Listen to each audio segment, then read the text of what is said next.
All right, so one more thing.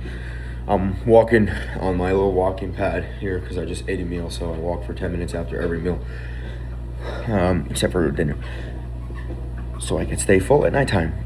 But I'm making this because one more thing that I want to mention is that I'm now also starting to recognize the pattern slash routine of having a hard conversation. And this feeling in these past videos that I posted earlier today, it's all about having a hard conversation that I know that I need to have. And the more and more that I do it, the more often it happens, the more I know the drill for it, right? And Tony Robbins talks about 3 most important skills in life that you could possibly have is pattern recognition, recognizing patterns, pattern utilization, being able to use those patterns to your benefit, and then eventually pattern creation, you create your own patterns, right? And so I've known that for years, and so I'm starting to recognize the pattern now of every time I need to have a hard conversation, it's like something happens where it's like I get a text message or I have a realization or something happens where I get this feeling that I need to do something. I need to head down a different path than what I'm heading down right now, right?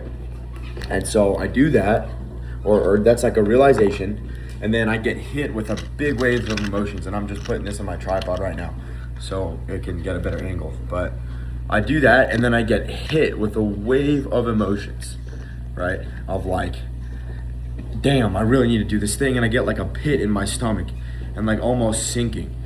That's my kitchen, that's dirty. I get that wave of emotions of like a deep feeling, and I feel like I need to talk it out, whether that's with a mentor or with a parent or someone. It's like I need to just get it out, and then after I do that, it almost feels like there's a weight that's kind of like lifted off of my chest. And then when it comes down to having the actual conversation, it's like I practice it for a little bit so I know the guideline of what I'm gonna say. I rehearse it, I record myself saying it, I listen back to it, I practice it a couple of times, and then I send the text message, hey, we need to have a call, or I make the call, and then I say the message, and then what happens. So it's like, that's kind of the routine, and the more that this happens, the more hard conversations I'm having, and I know that I'm gonna need to do that more as I'm building a business, right? But it's like, how do I tell a billionaire that I don't want to work for you because I see myself as on your level? Right? I said that. So I called my mother after the last video to just kind of talk with her about this stuff. But it's like, how do I tell a billionaire founder that I don't want to work for him because I see myself as being on his level one day? It's like, how crazy is that? Right? Now, on the one hand, he might understand where I'm coming from because he was like that, I'm sure. On the other hand, it also sounds fucking crazy, right? But here's the thing, is that Hudson is not in my mind, right? A couple of things that I'm gonna talk on here this video, and then I'm probably just gonna turn this into another rant about this topic. Like I said, a couple things. Number one, this decision feels like a heavy decision because it's everything for me. It's like everything is weighing on this. For Hudson, he's not even thinking about this shit, bro, because he's got so many other things to deal with. He's not thinking about, oh, what's Evan gonna do, right? It's like he doesn't give a shit.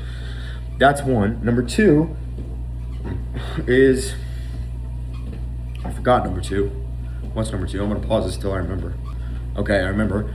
Number two is that Hudson doesn't know what's going on in my mind, and this is why I wanna have a phone call with him and not just send him a text message, because Hudson sees, right? Imagine that like you were imagine if I was in Hudson's shoes, right? It's like, if I was running a $1 billion company and then I went to an event to speak and I saw this kid who was good at magic tricks and it was like mind blowing, I would be like, damn, dude, you should make some of that stuff for us, dude, you'd crush, right? And then he could provide some value to Comfort and we're giving him an opportunity, right? And then he'd be all grateful, oh my God, I would love that, thank you so much.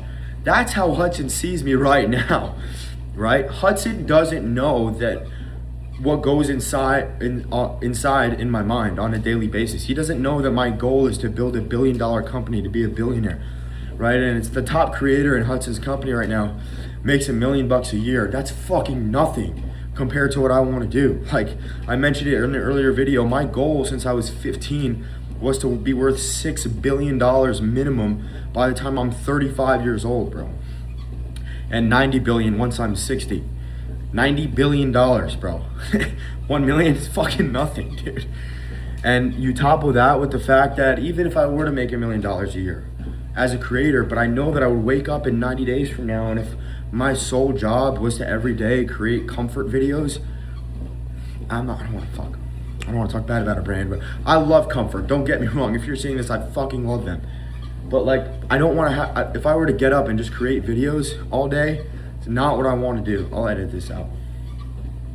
Not what I want to do, right? I don't want to just be a content creator. It's like, that's not how I want to spend my time. I want to build a business. I want to build a company. That's the whole fucking point. And here's the crazy thing is, like, I already see myself as a $1 billion fucking founder. Like, I'm already starting to operate that way. I fucking dress that way now. I operate that way. That's how I see myself, bro. That's why it's like weird for me, because I see myself as Hudson's peer and Greg's peer and Dom's peer, and I'm like watching them as competition, not as, oh my God, these are crazy people, right? Because it's like, that's what I learned by being at the Elliott Group, was the people that I look up to are just normal fucking humans. And then especially meeting Greg and meeting Dom and meeting Hudson in person, I really just see them as my fucking peers. And I look at the selfie that me and Hudson took, and I don't see it as like, oh, I'm working for Hudson. I see it as $2 billion founders standing together. But the problem is, to get back to the point, Hudson doesn't know that, right? He doesn't know that this is how I'm thinking. And so, quite honestly, he might even be okay with this. If I communicate with him, dude, this is what's going on in my mind, this is how I'm thinking, he might understand where I'm coming from, right? As opposed to, all that he sees is some kid that was like showing magic trick, and he's like, all right, make some videos for Comfort. I'll send you some products. And then all of a sudden that kid goes out and starts making videos for other people. It's like, dude, what are you doing, bro? That's messed up, right?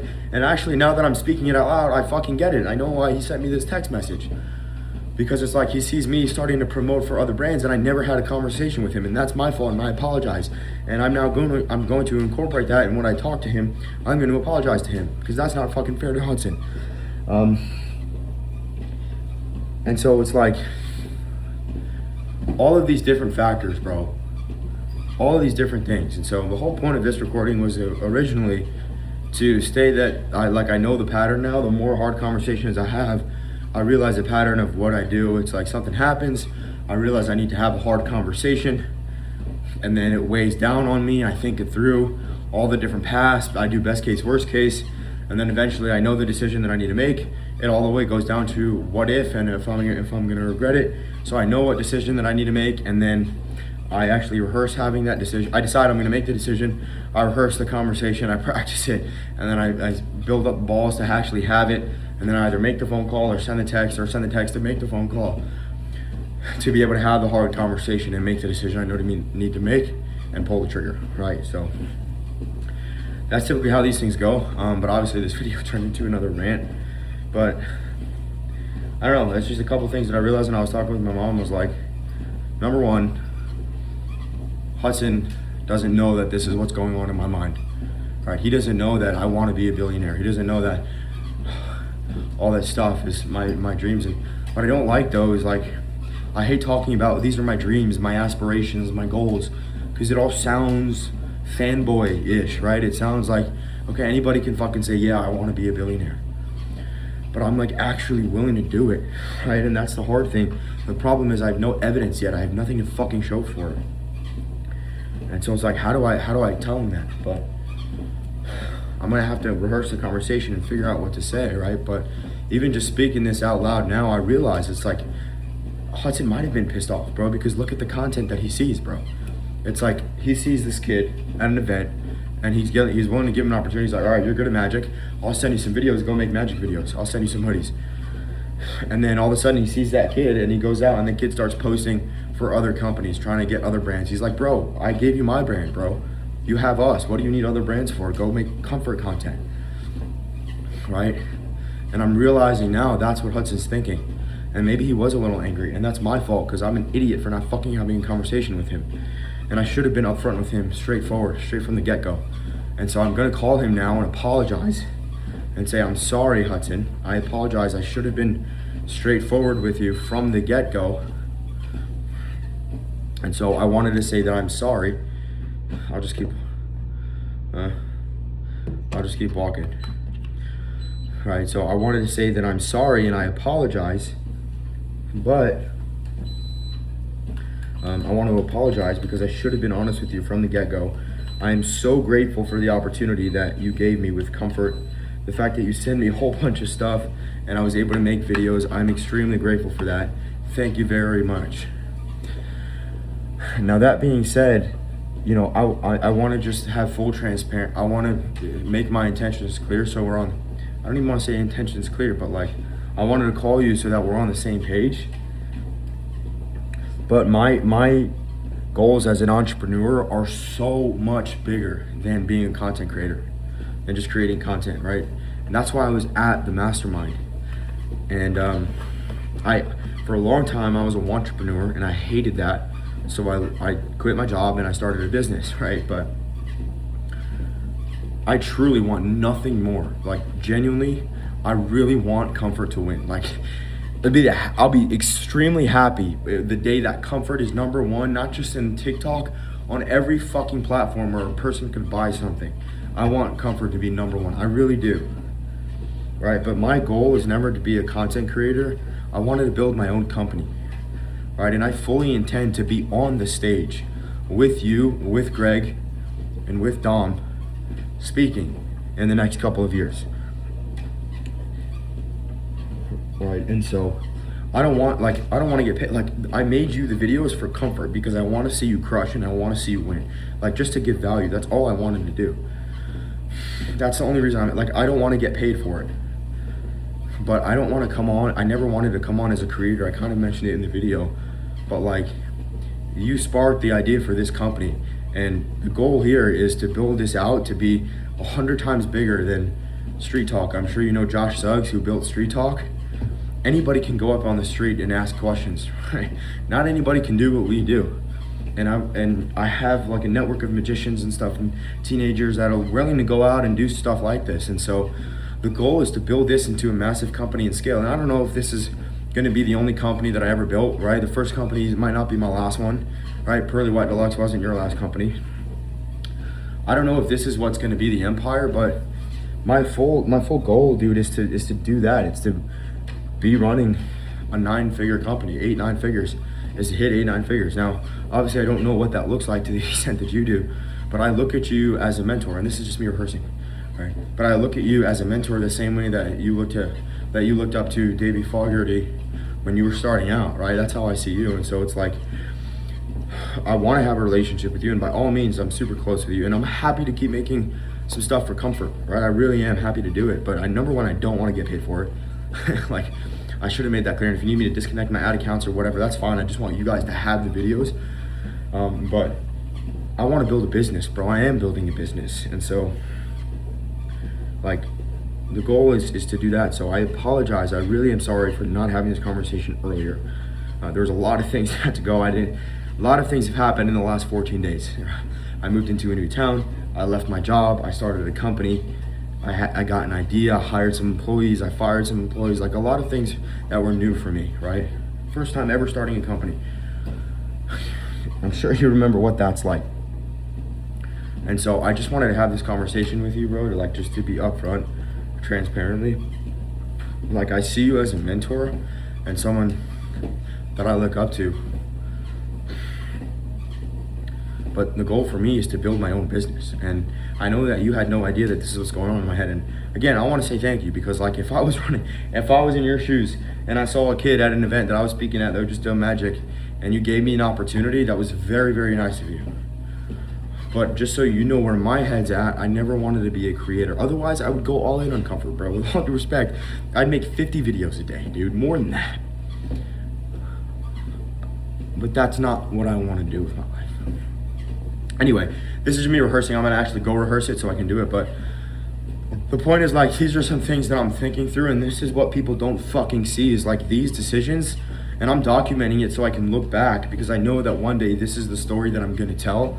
But it's like these fucking decisions, these pivotal moments that nobody fucking sees other than me, where I have to call a 21-year-old with nothing, no money. I have $5,000 in the fucking bank account, no customers, no business, not even a fucking website. And I have to call a billionaire. I have to call a guy that runs $1 billion company and tell him, I don't want to work for you because one day I'm going to be bigger than you. How fucking crazy is that? And I have to apologize, right? But I'm doing it. And so, yeah, one day it's going to be a story I'm going to tell. But in the moment, it fucking sucks, dude. And this is what most people don't share. This is what you don't see. So if you're watching this, number one, I appreciate you for making it so far. But this is me just documenting my journey of what it's really like building a business. And quite honestly, I make these videos for me. Like, it's just for me to look back on. I've been doing this shit for the last 5 years, but I've been doing it in a voice memo. I just decided to flip it to a video and post it on YouTube. So this is me documenting the journey of what it's really like to build my dream life. I have full faith that I'm gonna get there, and I know that I will. And honestly, I fucking believe in myself. And this is something that's a really big thing for me. And it's like, I wanna make the decision because it even reinforces it. But this is new, this feeling of actually believing in myself, but I know that I can fucking make it. Like, even if I call Hudson and that's over, I feel the doubt like trying to creep in, and then I feel this voice of like confidence and I can do this shit. And if you give me 6 months, I could build a fucking business. I don't fucking need the Hudson either. Just like I don't need the Elliott Group, I don't need him. I could do whatever the fuck that I want. I believe in myself. I believe that I could fucking make it happen. Even if I have a conversation with Hudson, and I'm just gonna start talking this now because it helps reinforce it for me. Even if I have a conversation and I no longer have a partnership with Comfort, I don't fucking need them, bro. I believe fully and wholeheartedly in myself that I could fucking accomplish anything I decide to. And if I decide that I want to build a fucking company and make thousands of dollars in a month from fucking nothing, I can do it. I don't need Comfort, period. And this is me just like reinforcing, and I love the fucking brand. And don't get me wrong, I fucking love Comfort. I love Hudson. I love all of them. If you're watching this, go buy a fucking hoodie. Their stuff is amazing. But like, it's just not the life I want to live. And again, all love to them. I love them so much. Don't get me wrong. I love Hudson. I love Comfort. Best hoodie brand on the planet. It's not the life that I want to live. So anyway, that's it for this one. I'm going to cut it off here because I got to rehearse. I'll see you guys in the next one. Peace out.